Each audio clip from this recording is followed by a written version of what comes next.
Sebuah penerbangan dari Jakarta menuju Amsterdam. Seorang pria duduk di kursinya, menatap langit malam dari balik jendela pesawat. Ia tampak tenang, membawa satu koper kecil dan sebuah harapan besar, menyuarakan keadilan ke panggung internasional. Tapi ia tak pernah tiba di tujuan. Namanya Munir Said Tholib, seorang pejuang HAM yang disenyapkan, bukan di medan perang, tapi di langit, di racun, di pesawat nasional, di negeri yang katanya menjunjung tinggi demokrasi. Munir lahir pada 8 Desember 1965 di Batu, Malang, Jawa Timur. Ia tumbuh dalam keluarga sederhana dan sejak muda dikenal cerdas serta kritis. Minatnya terhadap hukum dan keadilan mendorongnya menempuh pendidikan di Fakultas Hukum Universitas Brawijaya.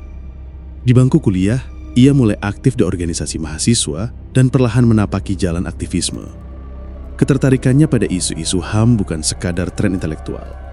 Pada era Orde Baru, saat kritik terhadap negara bisa berujung hilangnya nyawa, Munir justru memilih berdiri di garis depan. Ia membela korban penculikan, menyuarakan kebenaran tentang pelanggaran HAM berat, dan menjadi suara mereka yang dibungkam sistem. Namanya mulai dikenal luas ketika ia membela keluarga korban kerusuhan Tanjung Priok 1984 dan tragedi Santa Cruz di Timor Timur. Tapi popularitasnya melonjak tajam saat ia menangani kasus penculikan aktivis 1997-1998. Saat itu, para mahasiswa dan aktivis satu persatu menghilang. Beberapa kembali dalam kondisi trauma. Sebagian lainnya tidak pernah ditemukan. Munir tak hanya menyorot pelaku, tapi juga menuntut pertanggungjawaban institusi, termasuk TNI. Ia tak segan menyinggung peran petinggi militer, bahkan mengaitkannya dengan struktur kekuasaan. Keberanian inilah yang membuat banyak orang menghormatinya, dan juga membuatnya menjadi musuh bagi mereka yang merasa terancam oleh kebenaran. Pada tahun 2004, Munir mendapatkan beasiswa dari Universitas Utrecht di Belanda untuk melanjutkan studi hukum dan HAM. Tujuannya jelas, memperdalam pengetahuan dan memperkuat jaringan internasional demi perjuangan di tanah air. Tanggal 6 September 2004, Munir terbang dari Jakarta ke Amsterdam dengan menumpang pesawat Garuda Indonesia GA974. Ia sempat transit di Singapura sebelum melanjutkan perjalanan ke Belanda. Dalam penerbangan itulah, segalanya berubah. Munir duduk di kelas bisnis. Di dalam pesawat, ia diberi makanan dan minuman seperti biasa. Namun, 2 jam setelah lepas landas, ia mulai merasakan mual dan muntah. Beberapa saksi mata, termasuk penumpang lain dan awak kabin, menyebutkan bahwa ia sempat pergi ke toilet berkali-kali. Rasa sakit yang dideritanya tak wajar. Tubuhnya melemah, dan akhirnya Munir menghembuskan napas terakhir sebelum pesawat mendarat di Amsterdam. Berita kematian Munir sontak mengejutkan publik. Seorang aktivis ternama yang hendak menimba ilmu untuk memperkuat perjuangan HAM meninggal secara misterius di tengah perjalanan. Publik bertanya-tanya, apa yang terjadi? Apakah ini hanya insiden biasa atau ada kekuatan besar yang sedang bermain? Pemerintah Belanda langsung melakukan otopsi. Hasilnya mengejutkan. Dalam tubuh Munir ditemukan kandungan arsenik dalam jumlah besar. Arsenik adalah racun yang mematikan yang bisa membunuh dalam hitungan jam jika dikonsumsi dalam dosis tinggi. Temuan ini mengubah segalanya. Ini bukan kematian biasa. Ini pembunuhan. Mata publik langsung tertuju pada penerbangan Garuda. Siapa yang memberinya makanan? Siapa yang berada di dekatnya? Bagaimana racun itu bisa masuk tanpa disadari? Pertanyaan demi pertanyaan muncul, dan penyelidikan pun dimulai. Pihak Kepolisian Indonesia membentuk tim pencari fakta, TPF, yang berisi tokoh-tokoh independen, termasuk para ahli hukum dan HAM. Mereka menyusuri setiap kemungkinan, memeriksa data penumpang, rekaman CCTV bandara, bahkan menu makanan di pesawat.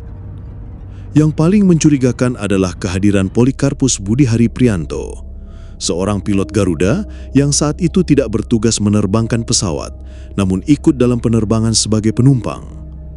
Anehnya, ia mendapat akses masuk ke ruang awak kabin dan berinteraksi dengan pramugari seperti staf aktif. Polikarpus duduk dekat dengan Munir. Ia diduga menjadi orang yang meracuni minuman atau makanan Munir sebelum atau saat penerbangan. Tapi siapa Polikarpus sebenarnya? Dan mengapa ia melakukannya? Penyelidikan mengungkap fakta mengejutkan. Polikarpus ternyata memiliki hubungan dengan Badan Intelijen Negara, BIN.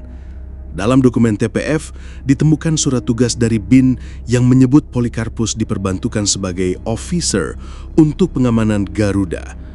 Dalam komunikasi email yang disita, Polikarpus sempat mengirim pesan kepada pejabat tinggi BIN saat itu, Indra Setiawan dan Muhdi Purwopranjono.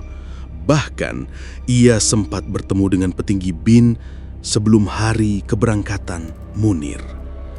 Semua ini memperkuat dugaan bahwa pembunuhan Munir bukan aksi personal. Ada kemungkinan ini adalah operasi terencana, terstruktur, dan sistematis. Misi penghilangan seorang aktivis yang dianggap mengancam. Pada 2005, Polikarpus akhirnya ditangkap dan diadili. Ia divonis 14 tahun penjara, lalu sempat dibebaskan oleh Mahkamah Agung. Namun tekanan publik membuatnya ditangkap kembali dan divonis bersalah atas pembunuhan berencana. Tapi cerita tak berhenti di Polikarpus. Nama Mujdi PR, Deputi V, BIN saat itu, juga muncul dalam persidangan. Ia didakwa memerintahkan pembunuhan, tapi dalam proses peradilan yang kontroversial, Mujdi dibebaskan karena dianggap tidak cukup bukti. Banyak pihak, termasuk LSM dan keluarga Munir, menilai proses hukum tersebut penuh kejanggalan. Saksi kunci menghilang, bukti melemah, dan sistem tampak enggan menuntaskan kasus ini hingga ke aktor intelektualnya. Tahun demi tahun berlalu. Meski Polikarpus sempat dipenjara, aktor utama di balik pembunuhan Munir tetap belum diungkap secara penuh. TPF telah menyerahkan dokumen lengkap kepada Presiden kala itu, Susilo Bambang Yudhoyono.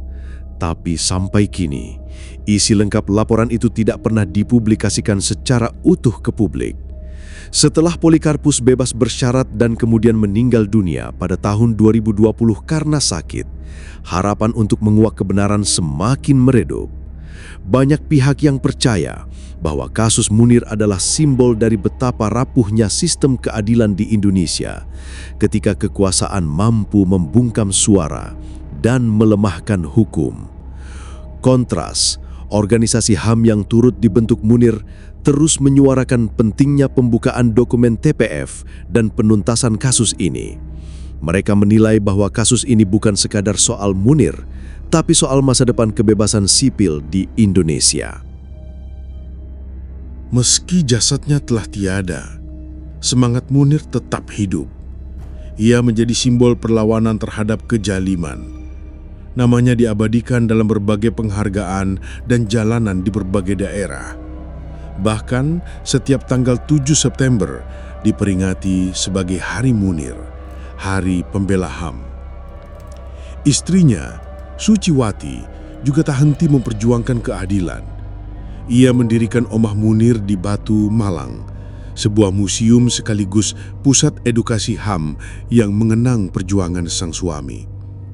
Ia yakin, meski proses hukum belum tuntas, sejarah akan mencatat siapa yang berada di pihak kebenaran. Bagi generasi muda, kisah Munir menjadi pengingat bahwa menyuarakan keadilan bisa sangat berbahaya, bahkan mematikan. Tapi ia juga mengajarkan bahwa keberanian harus tetap hidup, bahkan saat ancaman datang dari langit. Di era media sosial, nama Munir kembali bergema. Kaum muda menuntut transparansi, keadilan, dan pembukaan arsip yang selama ini tersembunyi. Mereka membawa api perjuangan itu kembali menyala, membuktikan bahwa kebenaran tak akan bisa dikubur selamanya. Munir Said Tholib dibungkam, tapi tidak pernah dilupakan. Ia mati di ketinggian 35.000 kaki, tapi perjuangannya kini mengakar di jutaan hati.